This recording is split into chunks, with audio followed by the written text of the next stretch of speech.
Perfect. Thank you very much, everyone, for your patience and welcome. Thank you for joining this webinar. Today, we're set to explore the exciting opportunities presented in the Western Corridor and shine a spotlight on Central Reading and Huntley Wharf. My name is Alex Troiler, and I'll be your host today. And I'm joined by Nick Whitten, the Head of UK Living Research at JLL, and Danielle Wansborough, the Sales Manager at Huntley Wharf. We're going to start with Nick, who will examine the fundamentals of the area before Danielle will highlight the investment and lifestyle opportunities presented at Huntley Wharf. Following this, we'll have a Q&A session, so please, if you do have any questions, click on the three dots at the bottom of the screen and click Q&A, and feel free to ask anything that comes to mind there, and we will deal with those at the end of the session. So without further ado, I'll hand over to Nick. Thank you, Alex. Thank you for the kind introduction. So as Alex says, I head up the UK Living Research team at JLL. I'm going to give an overview today on how the Reading residential market is performing through this, frankly, truly unprecedented period that we're finding ourselves in as a result of COVID-19. And then I'm going to talk about some important new housing trends that are emerging and what that means in terms of the homes we want and need going forward. And then finally, I'm going to give an update on our latest residential market forecasts and how Reading is expected to perform over the next 5 years. So if we turn to my first slide, I'm going to first of all talk to you about how the Reading residential market is performing in terms of house prices. And what you can see here is actually it's been remarkably steady since COVID-19 took hold in the UK. As we know, in early March, effectively, the country went into a national lockdown as a result of a spike in cases of the virus. And quite frankly, lots of areas of life changed. Full lockdowns meant the housing market had to effectively shut for business as people couldn't get out to view properties. But through that, as we can see, the red bar reflecting the house price, the average house price in Reading, effectively prices have held firm in the months that have followed that initial lockdown, the housing market having reopened for business sometime around about May time, even still, but effectively values held steady. If we turn to the next slide, we can have a look at what happened to rents. Now, this is quite interesting, a little bit of extra additional insight into how the market has responded, and really kind of focusing your attention to the most interesting part of the chart. If you look at the right-hand side of the graph there, you can see the rental values in Reading have really spiked in the period since COVID-19. Upwards of 7% plus rental growth in the most recent 3-month periods. These figures show you rents in the year to each of the corresponding months at the bottom of the chart. What you can derive from this is that Reading has seen a real spike in additional rental demand, and that's partly linked to the previous chart we were looking at. Maybe some people have put off for the time being a transactional move that they might have otherwise been tempted to do, and instead have stayed in the rental market for a prolonged period of time, and actually that has transpired into additional rental market demand, which is driving rental values. Now, we don't expect that necessarily to continue in the long term. We do expect that transactional activity will pick up again. Obviously, the market was on hold, as we've talked about, and there is a certain amount of people waiting to see how this uncertain period will play out, but certainly it's transpired into additional rental value performance as a result of that demand. If we look at my next slide, though, there are also some important reasons to consider why renting is such a strong performing asset in Reading. So whether you're thinking perhaps of investing in Reading or thinking of buying as an owner-occupier, certainly what you can understand by looking at the local population is that it is attractive to a high proportion of young, affluent, young professionals who earn above the national average income. They're proportionately, a higher proportion of them between the 25 to 34-year-old age group. Many of the homes are occupied by these young professionals who are more likely to be in private rental accommodation. So in terms of a rental profile for those investors, it's a very strong, positive story. And then for potentially people who are looking to buy, it's also a good indication that Reading is a a desirable place to live, because these young affluent renters have got the ability to choose places that they would want to live, and obviously, as we can see from this data, a high percentage of people are choosing Reading as a place to call home. So if we move to our next slide, though, we can start to consider some of the additional reasons for why you would consider buying a home in Reading. And first of all, if you are an overseas investor who perhaps has the opportunity to think about an investment from a more of a three-dimensional capacity, firstly looking at the asset, but also thinking about potentially a currency gain opportunity, well, what you can see from this is that sterling is considered to be fundamentally undervalued in the eyes of many forecasters, and actually sterling dropped following Brexit from around about $1.48 to around about $1.30, which it's actually at now and has been for much of that period since. Although it is in many eyes expected to rise, and our consensus that we show here from a consensus group of forecasts has sterling appreciating back to something like its pre-Brexit level over the next 2 years, so a currency arbitrage opportunity to be had. And if we turn to my next slide, though, it's not just obviously about the currency opportunity that we can see in Reading. Reading, crucially, is set to be one of the big beneficiaries of the new Crossrail line when it opens in 2022, so a little over a year's time.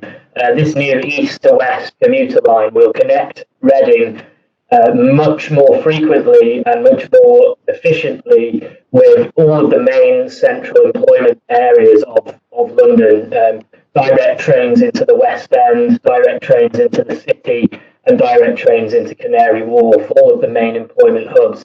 This will increase further this attractiveness to young professional renters in particular, and we do expect it will result in a further value gain in terms of rental performance as more renters arrive into the area to take advantage of that improved transport connections once it's open. Now, I'm going to change tack slightly, and turning to my next slide, I'm going to be talking a little bit about how COVID-19 has changed the way we are living and whether it's affected our housing priorities. And this is providing us some really important information to consider the types of homes that people want and how we might use our homes going forward. So JLL, we undertook a survey of our own staff, and we had more than 3,000 respondents across Europe, wide range of effectively demographics represented within that sample, a mixture of owners and renters, age ranges from 22 up to 65. And we had some really interesting changes in terms of our living priorities. But as my next slide shows, the first and most important change has been that we want to work from home much more now. Crucially, we all know we are working from home much more. That's been an obvious byproduct of what COVID-19 has meant that we've had to do. But as we see here on the left-hand side, this shows about 3,000 respondents.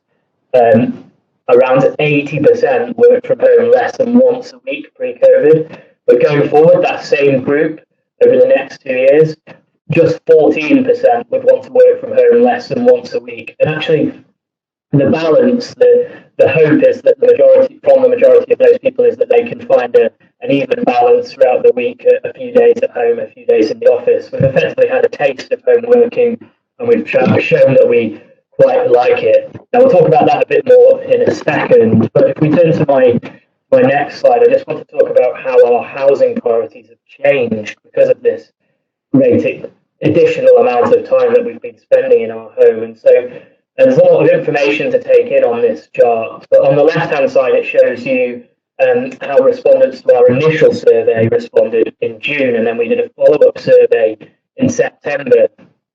Consistently through both of those surveys, we found that private workspaces are now ranked extremely important to both owner-occupiers and renters within the home. The percentage change in people ranking them as extremely important is somewhere between 30% for a private a renter and 42% for an owner-occupier. And this is the increase in people calling it extremely important. The vast majority of people are now saying private workspace is extremely important, as is broadband space and ours is somewhere to relax in an outdoor environment, some kind of personal outside space, call that access to a balcony, a garden, a shared communal area, those kind of things. So these features are really important now, and these are the kind of things that we need to be thinking about when we're delivering housing and appealing to the audiences that are going to be using our homes.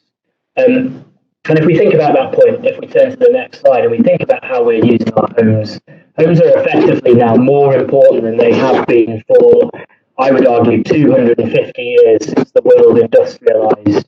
Homes are effectively now a place for everything. We use them to work, we use them to live, and we use them to play. Now, in terms of the evidence of how we're using them to work, the data shown on this chart is truly quite staggering. There are around about 2.7 billion minutes of Microsoft Teams usage now per day. And I can well believe that because it feels like I've been involved in quite a lot of those. But there's also other evidence of growing usage of video conferencing technology. Zoom has seen a 2,900% increase in participants per day in 2020. And in terms of cumulative Google Meet sessions every day, they add up to a total of 3,800 years. So staggering evidence of how video technology is enabling our homes to become our places of work as well. And we would expect us to continue to use our homes more in the future. But if we also look at the next slide, we can also see how our homes are becoming our places to play more as well. And obviously, we're trying to find ways to keep ourselves entertained in our home, to use those spaces for other uses as well. And again, phenomenal growth in statistics here. So 54 million people now subscribe to Disney Plus, which is 4 years ahead of the projected position that Disney expected to be. And again, a real bit of evidence of how COVID has shown that we now use our homes for different forms of entertainment. In terms of working out, the interactive fitness platform Peloton has seen a 66% increase in its membership during the COVID period. And in terms of the world's biggest entertainment platform within the home, the world's largest entertainment streaming platform, that is Netflix, which has over 180 million users already. That's grown even bigger again through COVID with a 22% increase in subscribers. So these are really important pieces of evidence that we expect to use our homes much more. So choosing a home that we like is really important, and choosing a home to invest in that will allow people to satisfy these needs is also important. If we turn to my final slide, I'm just going to run through what we expect to happen in terms of the Reading housing market. And crucially, we actually expect the Reading housing market to outperform the rest of the UK over the next 5 years. So you'll notice there the top left-hand side shows our house price forecast for Reading. On the right-hand side, the rental value forecast for Reading, and then the UK corresponding forecast below each of those. So we expect prices and rents to be flat in 2021, which will actually represent good performance. In terms of the prices, it's kind of a continuation of where Reading is right now, as we talked about at the outset, relatively stable house prices through this period. The UK is going to be facing some headwinds over the next months, as are many countries around the world, because COVID is expected to remain prevalent in our lives at least through the winter months. So we can probably periodically expect lockdowns, localized lockdowns, but it won't be until 2022 when the market really gets moving. But it will get moving in Reading, and as we can see there, good steady house price growth and good steady rental growth from that period onwards, particularly as Crossrail opens and as we return to full normality, by then expecting a vaccine, to be widely in circulation, and effectively the market to respond in kind. Places like Reading that are attractive places to live, that offer so much to people coming in, will outperform that UK overall over that 5-year period. And so we're forecasting something like 20% price growth over the 5-year period, and just under 13% rental growth ahead of those UK positions, around about 17.5% price growth and 8.5% UK rental growth. So strong performance overall, and evidence that we believe Reading is a good place to choose to live or to invest in. So that's probably enough from me. I will take a Q&A at the end of the session. I'm going to hand over to Danielle for the next section of the webinar. Thank you. Thanks, Nick. So I'm going to give you a bit of an overview of what Huntley Wharf has to offer. As I'm sure some of you will know, it's very central in Reading. It's on the River Kennet, so it's a lovely location, and the history of the site itself is what has inspired a lot of the architecture and design of it. So moving on to the next slide, we can see that the original site here was the location of the very famous Huntley and Palmer biscuit factory. They operated out of here for sort of 126 years, and they were widely recognised as pioneers and one of the first global brands out there. So it's got a lot of history to Reading, and we've tried to incorporate that in some of our design as well.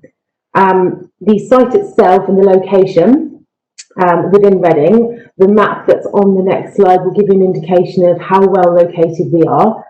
On the bottom of the screen, you can see the location of Huntley Wharf itself. And on the top of the screen, you can see the location of Reading Station, which is a 10-minute walk from Huntley Wharf, with the Oracle Shopping Centre on the left of the screen.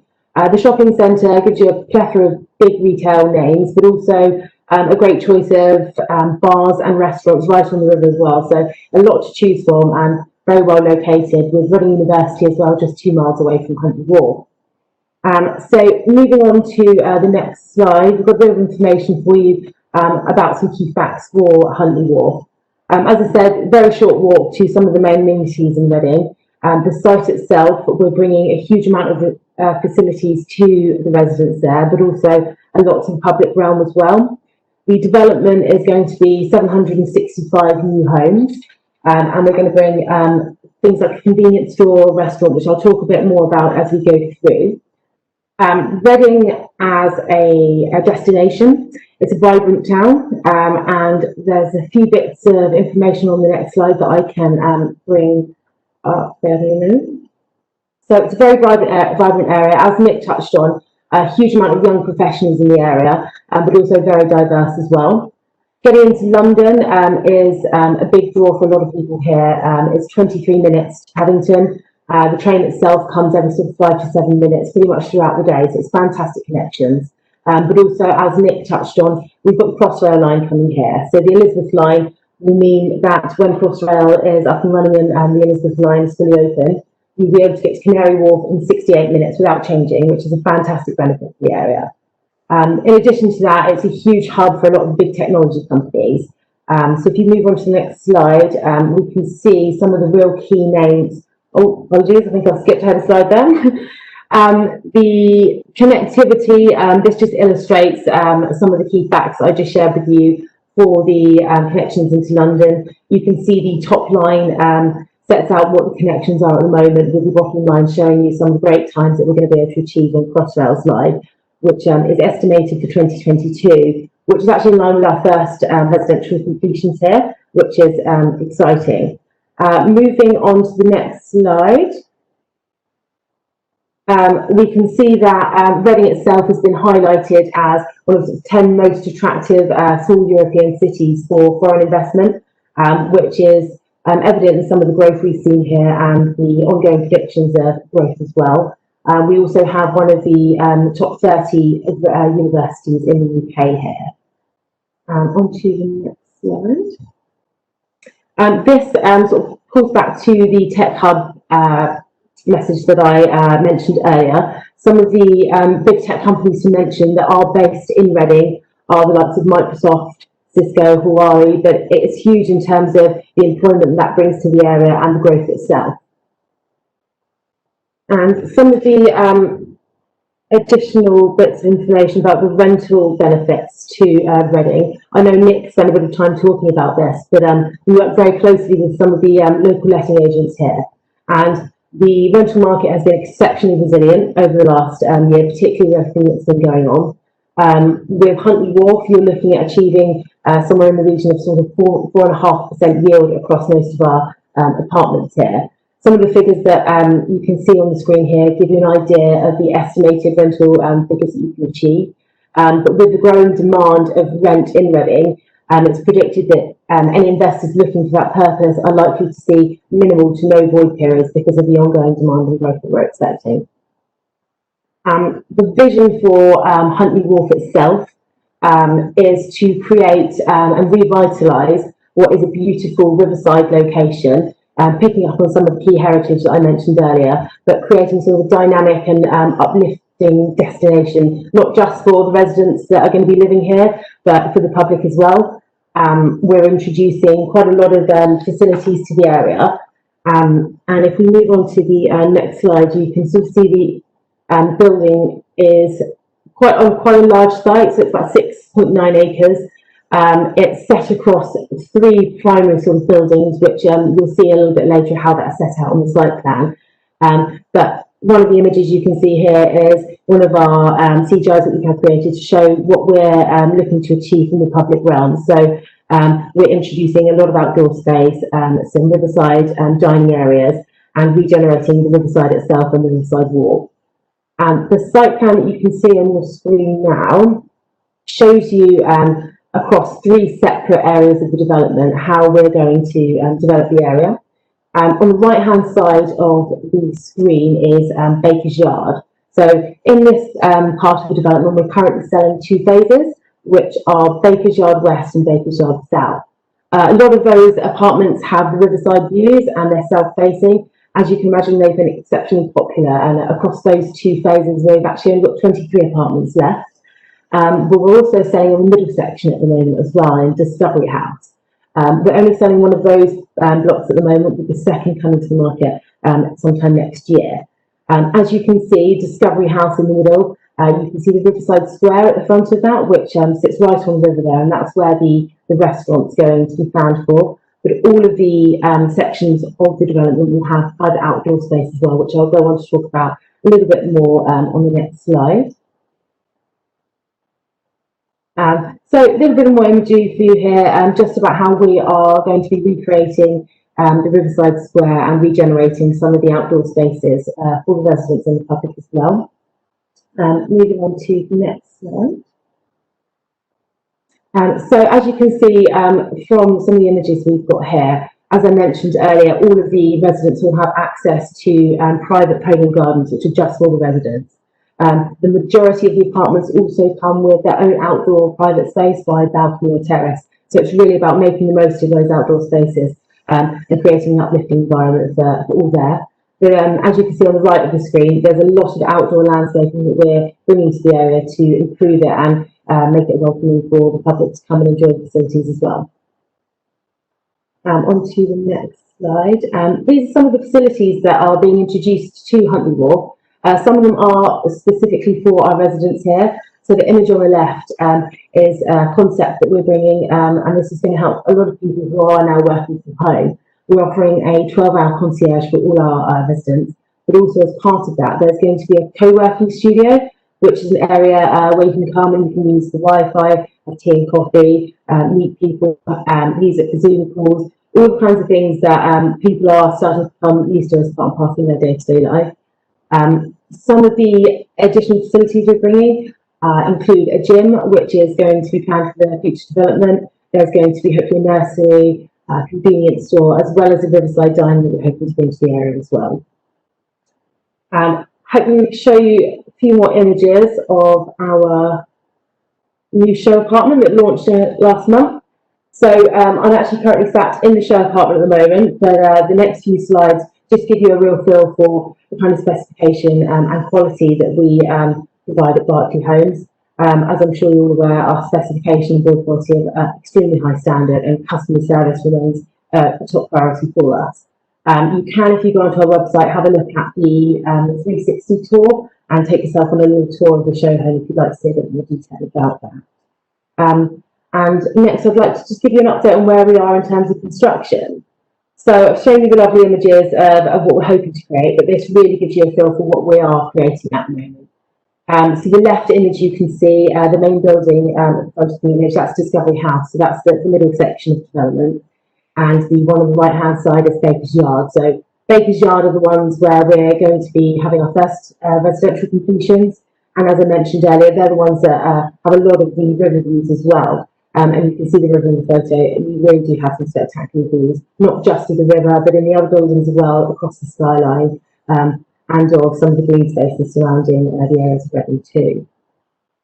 So finally, I think I'm moving to my last slide, just a bit of an overview. As Nick said, with the growth that we've seen in Reading on the rental market side, it's only projected that's going to continue to grow.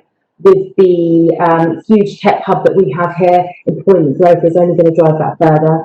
And Huntley Wharf itself is a perfect location to consider that investment, given the location we're on the river here, the very good price point when we're looking at comparing that on what's also in London at the moment and the facilities that come as part of that.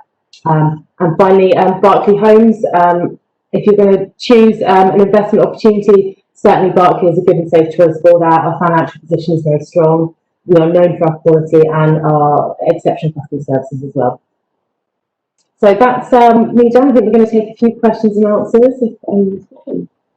Perfect. Thank you very much both for a very well thought out and well delivered summary. We've had a couple of questions come in. The first one is for Nick. It's actually looking at the house price growth and the changes year on year. And it was just to clarify that those were percentage changes that then add up to a cumulative total at the end, if I'm right in thinking. Yeah, no, that's absolutely correct, Alex. Yeah, year on year growth forecast. And I think I've noticed actually what I might as well answer because I can see there's another question that related, which is what do we have a five?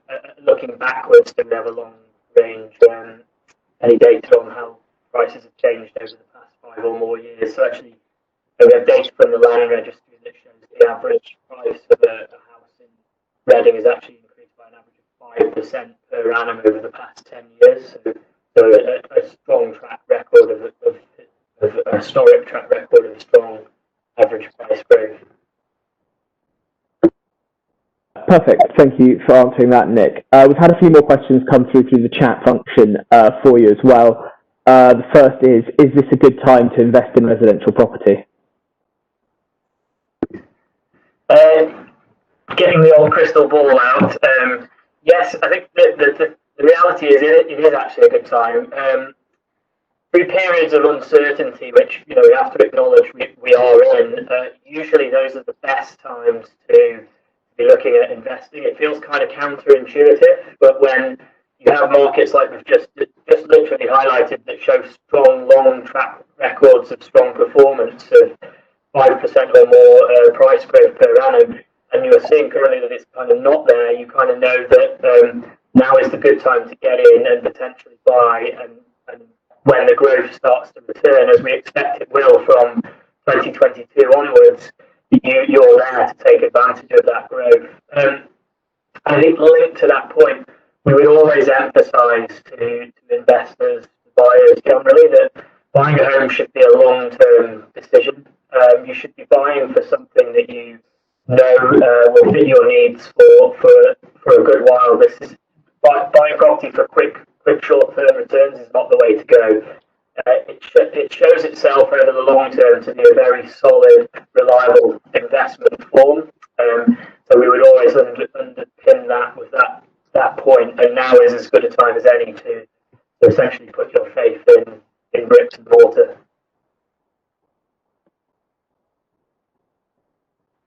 Thank you very much, Nick. We've had another question just come through now asking, which is probably for Danielle, do you have any information about whether there'll be any major developments around Huntley Wharf, for instance, in the area between Reading Station and Huntley Wharf itself?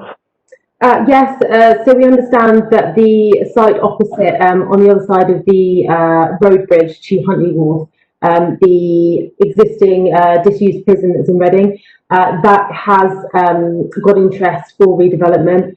I don't believe that interest has progressed to exchange yet, but we understand that it is earmarked for residential and commercial development. There are various other smaller sites across the area, but not with anything solid in terms of planning agreed on them yet. Perfect. Thank you, Danielle. And then I guess following on from that, obviously we touched on rent earlier. We've had a question come through about estimated yields at Huntley Wharf. What do you see these being? So the anticipated yields that we're expecting at Huntley Wharf are up to around 4.5%. The majority of ours sit between about 4.3 and 4.5%, based on the asking prices and the estimated yields the estimated rental figures provided by our local letting agent. Perfect. Thank you. And then we've had another come through on private chat asking, what is the process for reserving a unit at Huntley Wharf? Certainly. So first of all, we'd like to just understand how that person would be financing the purchase. And then we would look to take a reservation fee of £2,000. That would take that property off the market for that person for a period of 21 days. So for that period, once that reservation fee is paid, we wouldn't look to have any conversations with anyone about that particular home. On that 21st day, that's when we would expect the exchange of contracts, and the 10% exchange deposit would be due. Following exchange of contracts, there is then a further advance payment of 10% due 6 months later, with the balance of the completion monies due on completion. Perfect, thank you. And then the final question has come through from Nick, and that is, do you see Reading outperforming the southeast market over the next 5 to 10 years? Thanks, Alex. Simple answer is yes. I highlighted in my presentation versus the UK, but similarly, we think that Reading will outperform the southeast as well as a whole. Our numbers for the southeast are slightly between effectively the Reading position and the UK position that we outlined. Similar to the UK, we do think that the southeast will see some price fall, unlike Reading, where we think it will be flat. But the southeast might recover slightly stronger coming out of that small downturn, but perhaps not as strong as Reading overall. So when we're saying something like 20% price growth for Reading over the next 5 years, the southeast will be slightly back at around about 18%. It's important to note that some of the longer term trends that excuse me, have underpinned the market in the UK, and in particular the big urban areas, are going to continue to take hold, and that's simply around about the demographic pressures that we have and the undersupply issues that exist. Finding an opportunity to invest in some respects is in relatively short supply, and we have a fundamental housing undersupply issue in the UK, and that is felt more in the larger urban areas like Reading, like London, like other big cities. So those places will outperform once effectively the COVID uncertainty begins to abate. Perfect. We've had one final question drop in just now, and that just probably is for Danielle, which is, do we have any view on whether a 1 or 2 bedroom apartment would be more popular, easier to find a tenant for buy-to-let? So I think there's demand for both in Reading. As some of the facts came out during the presentation, there's a huge demand for the rental market from young professional couples, but singles as well. I guess there's an argument for both, whether you're looking for sharers or whether you prefer a younger couple, professional. Equally, looking at some of the rental yields, the yields tend to present a slightly better return on some of the one beds.